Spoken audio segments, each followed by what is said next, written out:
కుక్కల పట్ల అప్రమత్తంగా లేకుంటే ప్రమాదకరమని డాక్టర్లు హెచ్చరిస్తున్నారు. కుక్క కాటుకి గురైన వాళ్ళు తగిన జాగ్రత్తలు తీసుకోవాలి అని, లేకుంటే జరిగే పరిణామాలు తీవ్రంగా ఉంటాయని చెబుతున్నారు.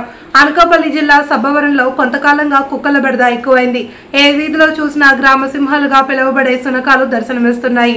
రోడ్డున పోయేవారిని, వాహన చోదకులను వెంబడబడుతూ భయభ్రాంతులకు గురి చేస్తున్నాయి. సుప్రీంకోర్టు గైడ్ లైన్స్ ప్రకారం వీధి కుక్కల నిర్మూలనకు అధికారులు చర్యలు తీసుకోవాలి అని పలువురు కోరుతున్నారు. దీనిపై వైద్యులు డాక్టర్ విద్యాధారెడ్డి, డాక్టర్ చిట్టినాయుడు మాట్లాడుతూ కుక్కల పట్ల జాగ్రత్తలు తీసుకోవాలి అన్నారు. కుక్క కాటు జరిగితే నిర్లక్ష్యంగా ఉండకుండా సమీప ప్రభుత్వ ఆసుపత్రికి వెళ్లి వ్యాక్సిన్ తీసుకోవాలన్నారు. గవర్నమెంట్ హాస్పిటల్లో దంత వైద్యురాలుగా పనిచేస్తున్నాను. ఇవాళ ముఖ్యంగా మేము మీకు తెలియజేయాలనుకున్న విషయం ఏంటంటే, కుక్క కాటు దాని వలన తీసుకోవాల్సిన జాగ్రత్తలు. ప్రత్యేకంగా ఈ విషయం ఎందుకు చెప్పాల్సి వస్తూ ఉందంటే, కుక్కలు చాలా అధికంగా ఉండడం వల్ల కుక్క కాటు కేసులు చాలా ఎక్కువగా వస్తున్నాయి హాస్పిటల్కి. పిచ్చి కుక్కలు కూడా చాలా ఎక్కువగా ఉన్నాయి. చాలా మంది పేషెంట్లు అది కరవగానే కంగారు పడిపోవడం, కొంతమంది వెంటనే రావడం జరుగుతుంది. కానీ ఎక్కువ శాతం మంది 2-3 రోజులు గడిచినప్పటికీ రావట్లేదు. దానివల్ల కుక్క కరిచిన వెంటనే తీసుకోవాల్సిన జాగ్రత్తలు ప్లస్ తప్పనిసరిగా ఎందుకు రావాలో మీకు తెలియచేయాలని ఈ కార్యక్రమం చేస్తున్నాం మేము. కుక్క కరిచిన వెంటనే సబ్బు పెట్టి కనీసం 10 నిమిషాల పాటు కరిచిన స్థలాన్ని నీళ్లతోటి 7-8 సార్లు ఒకే రోజు ఖచ్చితంగా కడగడం మొదటి చేయాల్సిన ప్రథమ చికిత్స. రెండోది, దాని మీద పసుపు పెట్టడం, జిల్లేడు పాలు పెట్టడం, కట్టు కట్టడం, ఆయింట్మెంట్ పెట్టడం లాంటివి ఏమీ చెయ్యకూడదు. నీళ్లతో కడగాలి, గాలి తగులుతూ ఉండాలి. కుక్క కరిచిన వెంటనే వాయిదా వేయకుండాను వేరే పనులు ఉన్నాయని దాన్ని పోస్ట్ పోన్ చేయడం లాంటి పనులు ఏమీ చెయ్యకుండా తప్పనిసరిగా వెంటనే వచ్చి కుక్క కాటు ఇంజెక్షన్, టీటీ 2 చేయించుకోవాలండి. ఈ 2 చేయించుకోకపోవడం వలన ఏం జరుగుతుందంటే, కుక్క కాటు ఒకవేళ అది కనుక పిచ్చి కుక్క అయినప్పటికీ లేదు వీధి కుక్క అయినప్పటికీ ఆ కుక్కకి కానీ వ్యాక్సిన్స్ కానీ ఏమీ అవ్వకపోతే కనుక పేషెంట్ కి ర్యాబిస్ వచ్చే ప్రమాదం ఉంది. మంచినీళ్లు తాగలేకపోతారు.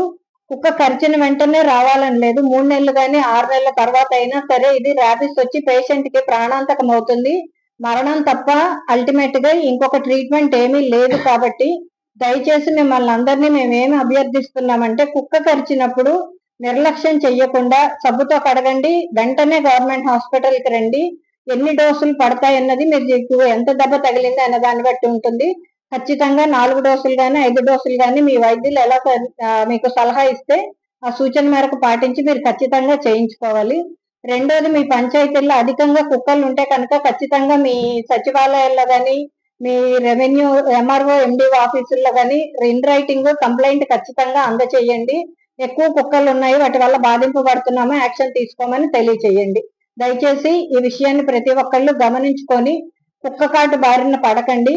కుక్కలు కరిచిన ఆవులు కానీ అలాంటివి ఏమైనా ఉంటే ఆ ఆవు కరిస్తే కూడా మీకు అది ర్యాబిస్ వచ్చే అవకాశం ఉంటుంది.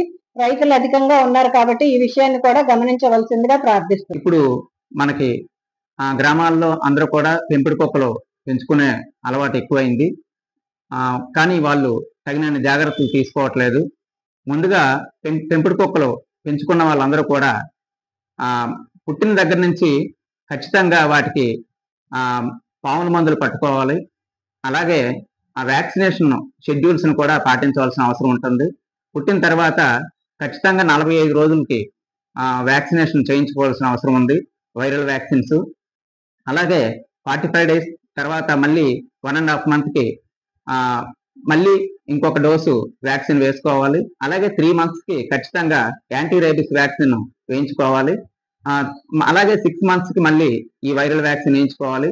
అలాగే ప్రతి సంవత్సరం కూడా ఈ viral vaccine, anti rabies vaccine ప్రతి పెంపుడు కుక్కకి కూడా మనం వేయించుకున్నట్లయితే ఆ పెంపుడు కుక్కలకి కూడా వైరస్ వ్యాధులు రాకుండా మనం కాపాడుకునే అవకాశం ఉంది. అలాగే వాటికి కూడా రేబిస్ వ్యాధి రాకుండా మనం కాపాడుకోవచ్చు. వాటికి రేబిస్ వ్యాధి రానప్పుడు మనకు కూడా రేబిస్ వ్యాధి సోకే అవకాశం తగ్గుతుంది. కాబట్టి పెంపుడు కుక్కలు ఎవరైతే మనం ఇళ్లలో పెంచుకుంటున్నామో వాళ్ళందరూ కూడా ఈ డీవార్మింగ్ షెడ్యూల్ అలాగే వ్యాక్సినేషన్ షెడ్యూల్ ఖచ్చితంగా పాటించినట్లయితే మనం ఈ రేబిస్ వ్యాధిని అరికట్టి మనల్ని మనం కూడా కాపాడుకునే అవకాశం ఉంది.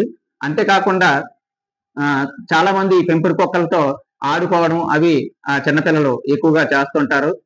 లేకపోతే ఈ పెంపుడు కుక్కల తాలూకా గోళ్ళు గీసుకోవడం కానీ అలాంటివి జరిగినప్పుడు మనం ఈ వ్యాక్సినేషన్ రెగ్యులర్ గా పాటించుకున్నట్లయితే, యాంటీ రేబీస్ వ్యాక్సిన్ మన పెంపుడు కుక్కలకు వేసుకున్నట్లయితే మనం ఎటువంటి భయపడాల్సిన అవసరం లేదు. ఒకవేళ ఏ కారణం చేతైనా పెంపుడు కుక్క తాలూకా గోళ్ళు కానీ ఏమైనా మన పిల్లలకి గీసుకున్నప్పుడు మనం వెంటనే గాయం ఎక్కడైతే తగిలిందో ఆ ప్రదేశంలో శుభ్రంగా మన లైఫ్ బాయ్ సబ్బు కానీ ఏదైనా యాంటీసెప్టిక్ లోషన్ తో 3-4 సార్లు బాగా కడిగి శుభ్రం చేసుకున్నట్లయితే భయపడవలసిన అవసరం లేదు. మనకి ఈ పెంపుడు కుక్క కరిచినా సరే వ్యాక్సినేషన్ షెడ్యూల్ మనం కూడా ఫాలో అవ్వాల్సిన అవసరం ఉంది. కరిచిన రోజు వేయించుకోవాలి, అలాగే 3వ రోజు వేయించుకోవాలి, 7వ రోజు వేయించుకోవాలి, 14వ రోజు వేయించుకోవాలి, 28వ రోజు వేయించుకోవాలి, అలాగే 90వ రోజు కూడా ఈ వ్యాక్సినేషన్ మనం కూడా చేయించుకున్నట్లయితే ఎటువంటి భయపడ